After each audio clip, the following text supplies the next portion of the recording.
Today I'm meeting with Valko. Tell me about yourself, man. Well, my name is Valko. I'm a black belt in Brazilian Jiu-Jitsu.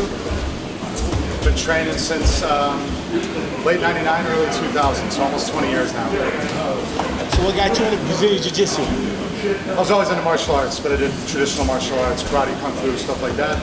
Then I started watching the UFC in the mid-90s, and it looked a lot different from what I was learning. So I joined my high school wrestling team and learned about grappling. Felt like after one season of wrestling, I knew more about fighting than all the years of martial arts. And then I lived in Florida at the time. I started at one of the first jiu-jitsu schools down there.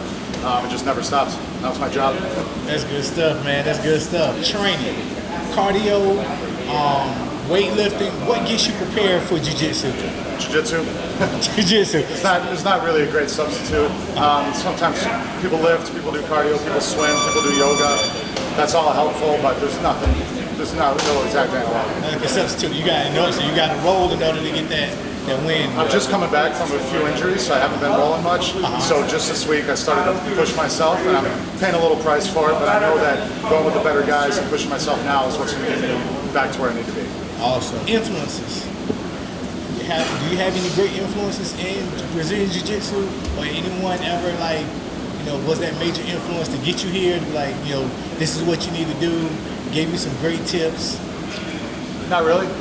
I mean, I have my instructors. So a guy named Eduardo de Lima, who I trained with in Florida, and Carlson Gracie. He's one of the great grandmasters of Jiu-Jitsu. I trained with him in Chicago until he passed away. And it was certainly formative and awesome, and I learned a lot and inspiring. But it's funny you should ask that. I was just having this conversation with my dad last night. He was asking me if you have kind of those inspirational moments or something. And for me, it was just, once I started, I just never stopped. I didn't need a kick in the butt or anything. Man, so motivation is not even necessary for you. You got it there. Well, I mean, I like to do competition to discipline myself, so I get motivated for that training for the competition. But it's not like year-round I need motivation to show up and train. I actually like jiu-jitsu. I come here every day, no matter what. So how many guys are you training right now? We got probably about 200 people at the school. 200. Yeah. And what are the levels? So there's 5 belts in jiu-jitsu: white, blue, purple, brown, black. And we have all levels. Competition-wise, do Valko Brazilian Jiu-Jitsu, do y'all compete? Yes. Not everybody on the team competes. It's always optional. But I encourage it, and I think it makes you a better person to push yourself and train. Even if you don't do well in the tournament, it's the 2 months before the tournament that matter. That's when your diet's on point, your training's on point, you're challenging yourself. And then when you go to compete, if you win, great. If you lose, great. It makes you a better person to challenge yourself and be uncomfortable and see what you can do. That's good stuff. Now, have you ever had someone who, let's say, just came in here to casually, take up a class, and then later on you notice, hey, you got some good stuff, and they end up competing later on? Is like a fast learner, or is it a slow process? You gotta take the time and. It's different for everybody. So some people come in and right off the bat they're pretty good. Maybe they did sports their whole life, or a lot of people that wrestle, if they wrestle in high school and college, they have a big advantage in jiu-jitsu. Being young and athletic helps. But there's people that aren't killers right off the bat, but then pretty quickly make it up. And there's some people that are never savages, but they still show up and train and improve and do the best they can with what they got. There's room for that too. I want to go off of that. Who are your clients? Who comes to take up Brazilian Jiu-Jitsu?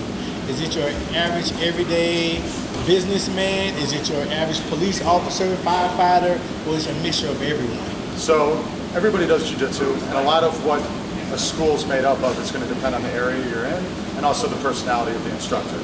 So different instructors have different things that students find appealing. And it's like some students want like a father figure, and some students want just a buddy that's going to hang out with them, and some students want someone who's very professional, just going to show the moves, and that's it. So the instructor attracts certain type of students, and then we're in downtown Chicago, so we get a lot of college students, and we get a lot of professionals. We have PhDs, we have professors, we have everything across the spectrum. Awesome. Now, if they need to find you, how can they find you for more tips, more information? Well, the school name is my last name, Valko, followed by BJJ, Brazilian Jiu-Jitsu, ValkoBJJ.com. That's everything. We're in downtown Chicago, and everything you didn't know is on the website. Yes, right downtown Chicago. So if you ever visited Chicago, downtown, just look it up. You'll run right into it. Okay, I have one more question for you. what tip could you give to someone from the age of 5 to 17 who's thinking about Brazilian Jiu-Jitsu, who wants to learn, who's may not want to learn, but they may need something in their life?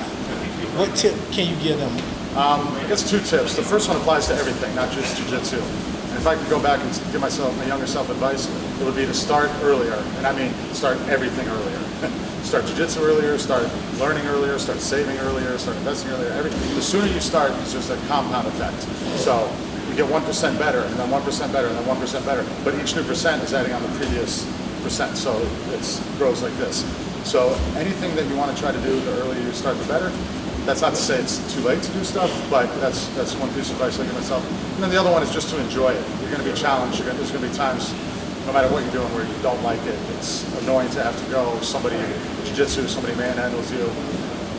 What are you going to do? Try to find joy in that process, and you're less likely to burn out. I'm going on 20 years. I'm not sick of it. That's awesome. That's awesome. Man, there you have it, man. This is Jay Valko with Brazilian Jiu-Jitsu. This is Get In Where You Fit In.